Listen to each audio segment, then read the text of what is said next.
Hello, my dear viewers, learners, and my dear friends. You are watching Learning with BMR, and this is BMR.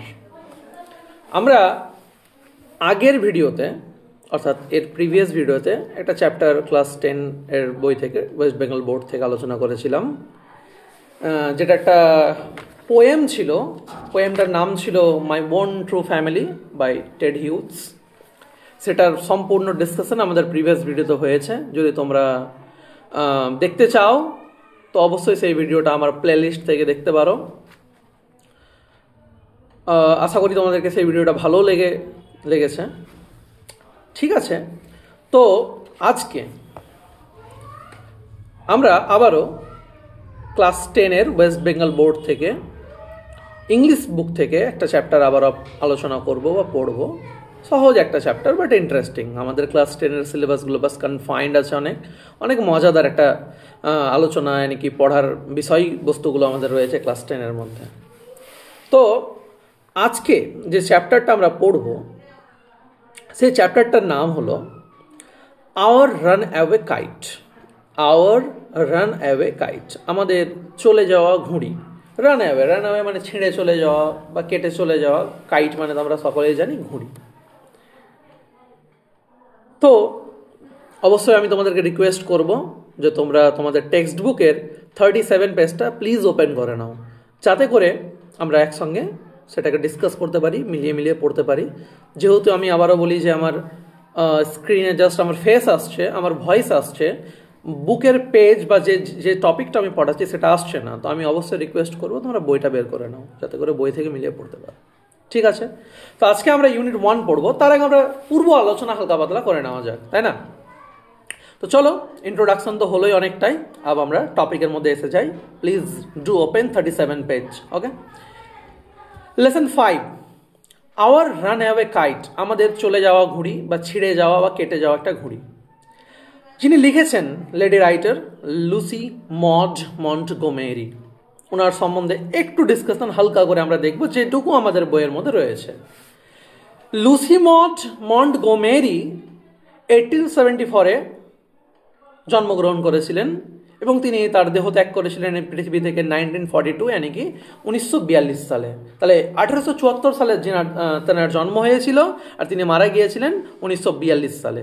Was a Canadian author, একজন Canadian লেখক ছিলেন, লেখক মানে কি লেখিকা। Best known for a series of novels beginning with Anne of Green Gables. British প্রনাউন্সিয়েশনে অনেক সময় অ্যান বলা হয়, আমেরিকানে অ্যানি বলা হয়, অ্যানি অফ গ্রিন গ্যাবলস। তাহলে তার বেশ কয়েকটা কি আছে, তিনি বেশি সুপরিচিত। আমাদের কাছে সুপরিচিত কেন? কারণ তিনি অনেকগুলো এই নোভেল লিখেছেন, উপন্যাস লিখেছেন। তার বেশ কয়েকটা নোভেলের মধ্যে একটা সিরিজের নাম রয়েছে Anne of Green Gables. She wrote numerous novels, তিনি আরও অনেকগুলো উপন্যাসই লিখেছেন, পোয়েমস, কবিতা অ্যান্ড শর্ট স্টোরিজ। এমনকি তিনি অনেক ছোট ছোট গল্পও লিখেছেন, ছোট গল্প যা শেষ হয় না। She was made an officer of the order of the British Empire. আমরা জানি যে একটা সময় ছিল কানাডারও কিছু অংশ, অর্থাৎ কানাডাও কিন্তু ব্রিটিশ এম্পায়ারের রুলসের মধ্যে ছিল, অধীনে ছিল। সেই মুভমেন্টে তাকে করা হয়েছিল officer of the order of the British অর্ডারের অফিসার বানানো হয়েছিল 1935-এ, 1935 খ্রিস্টাব্দে। এখন আমরা যে পড়বো যে টপিকটা, যে প্রোজটা, our run away kite written by Lucy Montgomery, এটা কি? এটা one type of short story. এটা একটা শর্ট স্টোরি। ওকে, তো এই শর্ট স্টোরি বা ছোট গল্পের মধ্যে আমরা কি জানবো বা কি দেখবো সেটা আমরা একটু পড়ে নিই, যেটা আমাদের বইয়ের 3টি লাইনের মধ্যে দেওয়া থাকে, সেখান থেকে আমরা দেখবো এটা। This short story is about a brother and a sister. এই যে গল্পটা, এই যে ছোট গল্পটা আমরা যে পড়বো, এই ছোট গল্পটা একটা ভাই এবং একটা বোন সম্বন্ধে। Living on an isolated island, যারা একটা নির্জন দ্বীপে বাস করে। আইসোলেটেড কথার অর্থ হলো যেখানে বেশি কেউ বাস করে না, খুব কম জন বসবাস করে, এরকম একটা আইসোলেটেড আইল্যান্ডের একটা গল্প আমরা দেখবো। উইথ দেয়ার ফাদার, কার সঙ্গে বাস করে তারা? দুই ভাই এবং বোন, এ brother and a sister.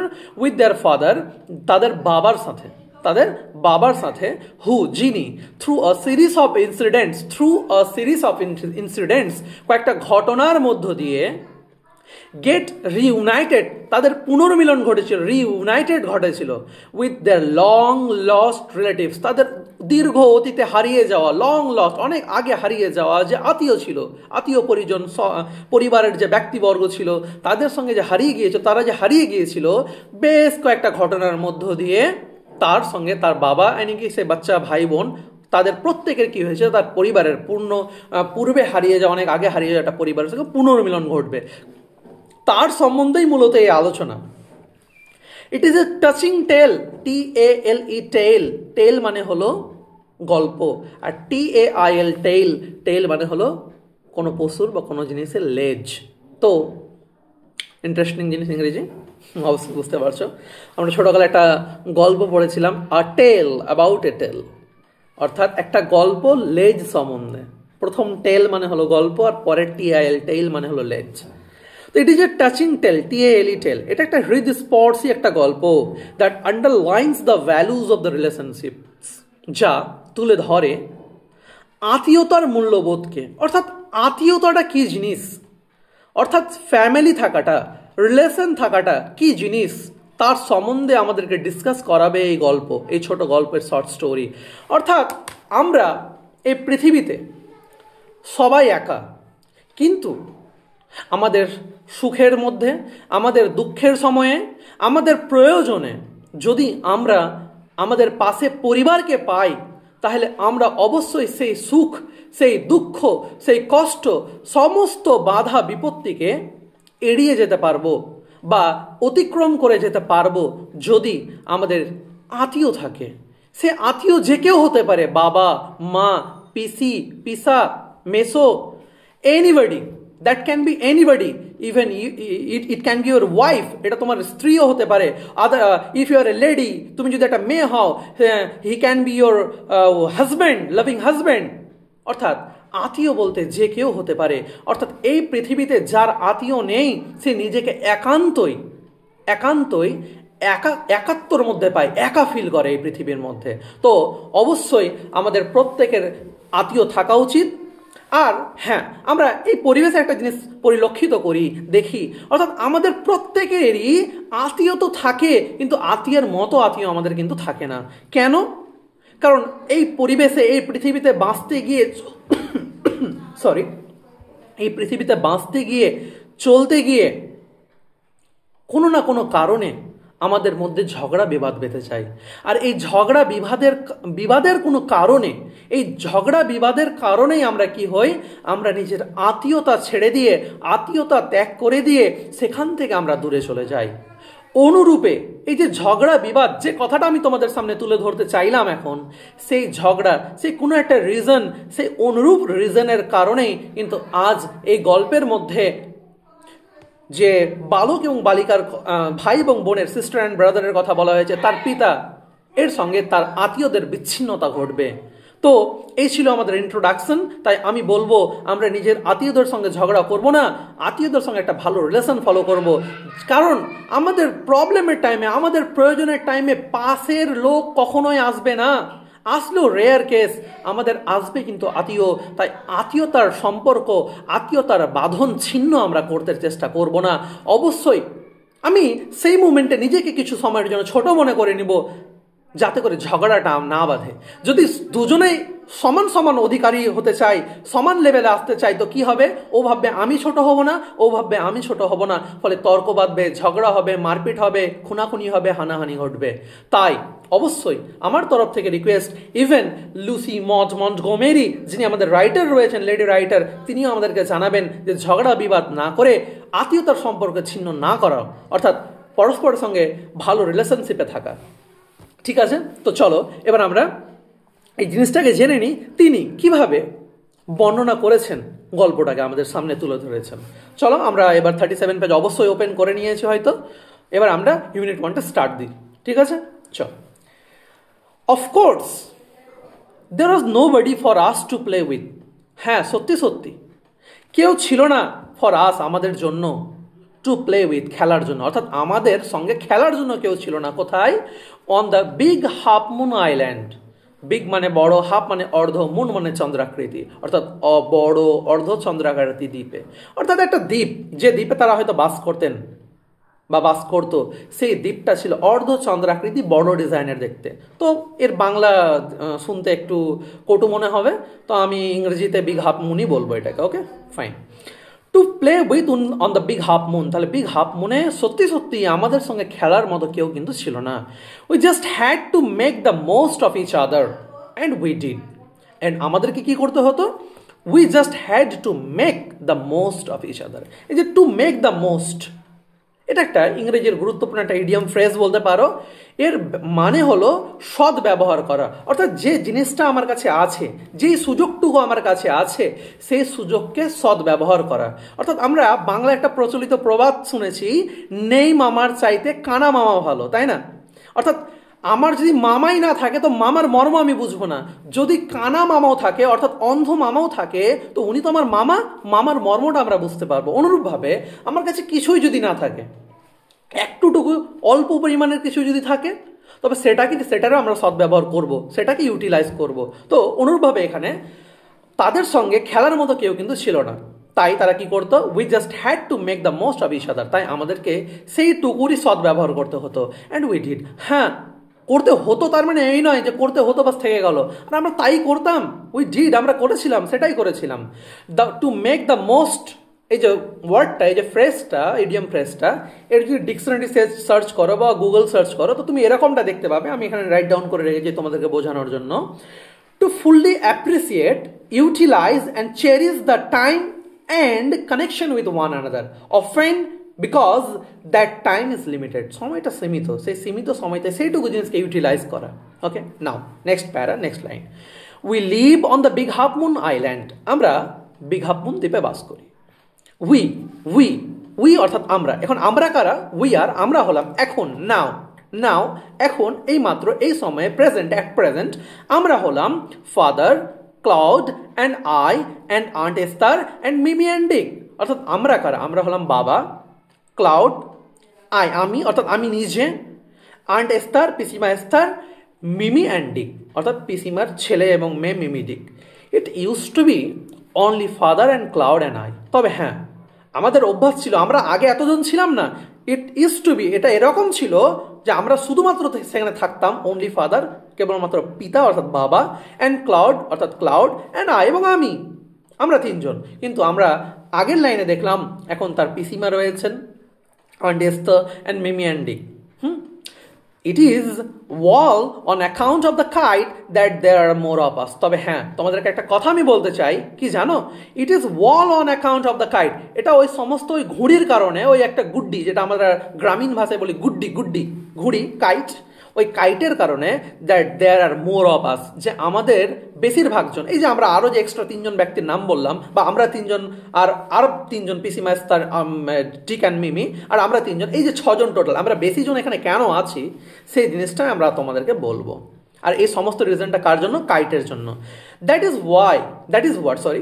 What, আর এইটাই I want to tell you about, আমি তোমাদেরকে বলতে চাই। অর্থাৎ আমরা যারা পাঠক, পড়ুয়া, যারা শুনছি, যারা পড়ছি, তাদেরকে অথর, ন্যারেটর বলতে চাইছেন যে আর এই গল্পটাই আমরা তোমাদেরকে বলবো।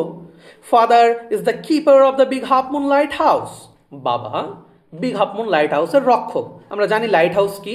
লাইট হাউস হলো বড় বড় ওই সমুদ্র বন্দর, অর্থাৎ বড় সমুদ্রের মাঝে যে দ্বীপগুলো থাকে, সমুদ্রের মধ্য দিয়ে অনেক বড় বড় নৌকা, জাহাজ, এই সবগুলো পারাপার ঘটে, মালবাহী জাহাজ, পণ্যবাহী জাহাজগুলো। তো তাদের অনেক সময় দিক নির্ণয়ে প্রবলেম সৃষ্টি হয়। তো অনেক ক্ষেত্রে আগের সময়, এখন যদি ইউজটা কমে এসেছে, আগে এখন তো কম্পাসের ব্যবহার, এখন তো GPS tracking system all is available in the market, internet system, GPS system, সব কিছু অ্যাভেলেবেল আছে, network sensing.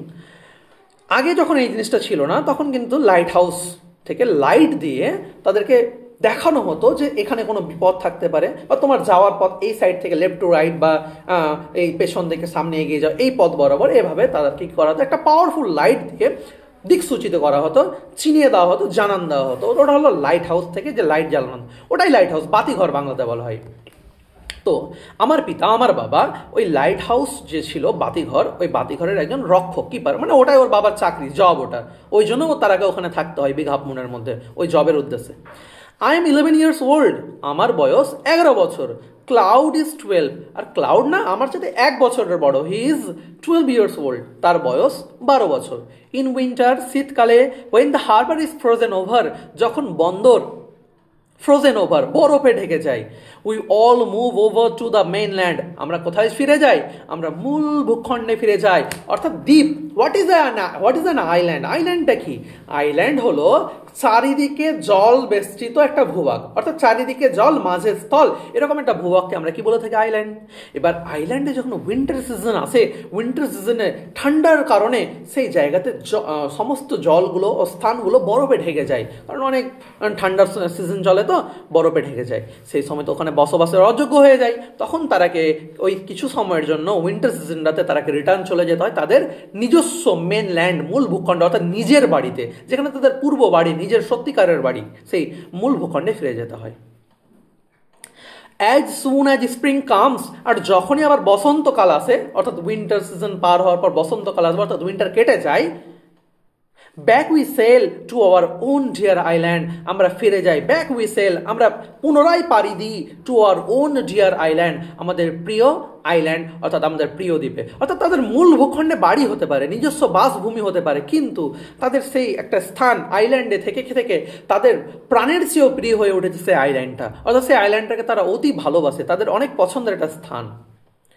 The funny part, next para, next line, the funny part used to be that people always pitied us.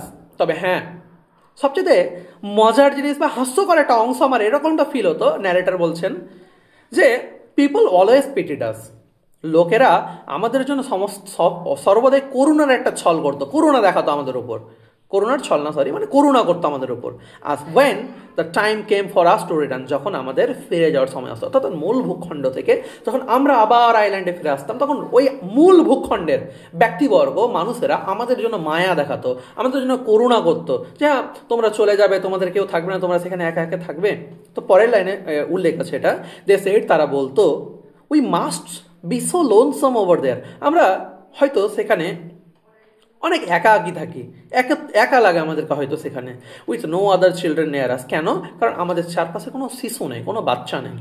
Of course, সত্যি, হ্যাঁ সত্যি, cloud and I, ক্লাউডকে এবং আমাকে, would have like to have someone to play with us, যদি আমাদের সঙ্গে কেউ খেলাধুলা করার জন্য থাকতো তো আমাদেরকে বেশ ভালোই লাগতো, খারাপ লাগতো না যদি খেলাধুলা করার জন্য কেউ থাকতো। তো it is hard to play pirate caves and things like that with only two, কেন জানো? কারণ এক প্রকার খেলা আমরা খেলি, খেলাটার নাম হলো পাইরেট কেভ, এক প্রকার গেম, এটা একটা খেলা। আমরা যেরকম গ্রামে ছুঁয়োছুঁয়ি, বরফ পানি, কিতকিত, এটসেট্রা এটসেট্রা, অনেক কত না গেম খেলে থাকি, গদ্দি খেলি, এটসেট্রা, অনেক রকম গ্রামীণ গেম আমরা খেলে থাকি, অনেকটা খোখোর মতো গদ্দিটা। তো অনুরূপভাবে তারা সেখানে একটা গেম খেলতে পছন্দ করতো, যার নাম পাইরেট কেভ, চোর গুহ খেলা, অর্থাৎ ওই চোর পুলিশ খেলার মতো অনেকটা, বুঝতে পারো, অনেকটা ওরকম। তো এটা খুব কষ্টকর, মাত্র দুজন দিয়ে, কিছু কিছু গেম হয় যেটা দুজন দিয়ে খেলা যায় না, দুয়ের অধিক ব্যক্তিবর্গ বা প্লেয়ার্সের প্রয়োজন পড়ে, অ্যান্ড থিংস লাইক। এছাড়াও শুধু সেই পাইরেট কেভসই না, তার মতো আরও বিভিন্ন গেমগুলো কেবলমাত্র দুজন, অর্থাৎ আমরা দুই ভাই বোন, আমাদের দুজন দিয়ে গেম খেলাটা কিন্তু অত সহজ না। But we use to quarrel a good deal with the mainland children in winter, কিন্তু আমাদের না মেনল্যান্ডে যখন আমরা যেতাম, মূল ভূখণ্ডে, আমাদের বেশ কিন্তু ঝগড়া হতো। But we use to quarrel a good deal, আমাদের বেশ ভালো পরিমাণে ঝগড়া হতো, একটু তর্ক হয়ে যেত with the mainland children in winter, যখন আমরা শীতকালে মেনল্যান্ডে থাকতাম, সেখানকার শিশুদের আমার সঙ্গে ঝগড়া হতো। আর এই জন্যই হয়তো, সো ইট ওয়াজ পারহ্যাপস, আর এই জন্যই সম্ভবত, জাস্ট অ্যাজ ওয়েল, এটাই ভালো ছিল, ভালো ছিল, দ্যাট যে there are none of them on the big half moon, যে তাদের মধ্যে কেউ বিগ হাফ মুনে নেই। আমরা একবার ফিল করছি যে থাকলে ভালো হতো আত্মীয়, অর্থাৎ আত্মীয় মিন্স বাচ্চা পাশে খেলার জন্য, কিন্তু আবার আমাদের না উইন্টারে গেলে বেশ ঝগড়া হয়ে যেত আমাদের সেখানে। তো সেই জন্য হয়তো আমাদের এখানে তারা নেই, কারণ থাকলে তো ঝগড়াই হতো, তো না থাকাই ভালো, উত্তম। Cloud and I never quarrel, তবে হ্যাঁ একটা কথা বলি, তোমাদের ভাই বোনের মধ্যে অনেক সময় ঝগড়া মারপিট হয়, আমরা ভাই বোন কখনো ঝগড়া মারপিট করিনি। Cloud and I never quarrel, cloud এবং আমি কখনো ঝগড়া করিনি, কখনোই না, নেভার। কিন্তু আমরা তো করে থাকি, আমরা তো একদম হিংস্র হয়ে যায় একে অপরের প্রতি ভাই বোনে, এমনকি ভাই ভাই বোন বোন ছোটতে কত না ঝগড়া মারপিট হয়ে থাকে আমাদের মধ্যে। তবে হ্যাঁ, তারা অনেক ভালো শান্তশিষ্ট লেভেলের ছিল, তো তার জন্য তাদের কোনো ঝগড়া মারপিট হয়নি। নেক্সট পেজে এসে যাও, 39 পেজে, আর 4-5টা লাইন আছে। টু বি শিওর, নিশ্চিতভাবে যদি আমি বলি, father didn't seem to have any relation except us. এটা এক্সপেক্ট না, অ্যাকসেপ্ট। ফাদার ডিডেন্ট সিম, বাবাকে দেখে মনে হতো না যে আমাদেরকে ছাড়া কোনো তিনার সম্পর্ক আছে, তার যে কোনো সম্পর্ক আছে এটা আমাদের মনে হতো না আমাদেরকে ছাড়া। দিস ইউজ টু পাজল আস। আর এই জিনিসটা ক্লাউড অ্যান্ড মি, অর্থাৎ ক্লাউড অ্যান্ড মিকে, অর্থাৎ ক্লাউডকে এবং আমাকে কি করতো, পাজল করতো, বিব্রত করে দিত, অর্থাৎ মাথাটা খারাপ করে দিত। কেন আমাদেরকে ছাড়া আমাদের বাবার আর কোনো আত্মীয় নেই কেন? সবার বাবার তো আছে, সবার পিসার তো, সবার তো আরও আছে না আত্মীয়, বাবার মায়ের উমুক দুমুক এটা ওটা আত্মীয় থাকে, আর আমার বাবার শুধু আমরাই, আর কেউ নাই। আমার বাবার ভাই কই, আমার বাবার বোন কই, আমার মা কই, আমার মায়ের ভাই বোন কই, এটসেট্রা, মামা কই, এটা কই, ওটা কই, তাহলে এটসেট্রা, আর আমাদের রিলেশন কই, তাই না? কিন্তু everybody on the mainland had relations. আর কেন মনে হতো জানো? কারণ মেন ল্যান্ডে তো সবার আত্মীয় আছে। Everybody on the mainland had relations. Why hasn't we? আমাদের কেন নেই? Rhetorical question. আগের ভিডিওগুলো যদি দেখে থাকো, আরও বিভিন্ন পড়াশোনা করানো হয়েছে টপিকগুলো, সেখানে আমি তুলে ধরেছি বারবার রেটরিক্যাল কোশ্চেন্স, অর্থাৎ ওই কোশ্চেনের মধ্যে যে উত্তর লুকিয়ে থাকে। হোয়াই হ্যাজেন্ট উই, কেন নেই আমাদের? নিশ্চয়ই তাহলে কোনো কারণ আছে। ওয়াজ ইট বিকজ, এই যে রেটরিক্যাল কোশ্চেন ছুটছে এবার অ্যাকচুয়াল রেটরিক্যাল এখানে, was it because we lives on an island? এটার কারণ কি? এটা যে আমরা দ্বীপে বাস করি। We thought it would be so jolly, আমরা ভাবতাম খুব মজার বিষয় এটা হতো, টু হ্যাভ অ্যান আঙ্কেল, যদি আমাদের একটা কাকু থাকতো, আঙ্কেল থাকতো, অ্যান্ড আন্ট, পিসিমা থাকতো, অ্যান্ড সাম কাজনস, কিছু ভাই বোন, খুড়তুতো পিস্তুতো ভাই বোন, মামাতো ভাই বোন। Once we asked father about it, আর একবার না আমরা বাবাকে জিজ্ঞাসাও করেছিলাম এটার সম্বন্ধে, যে আমাদের আত্মীয় নেই কেন।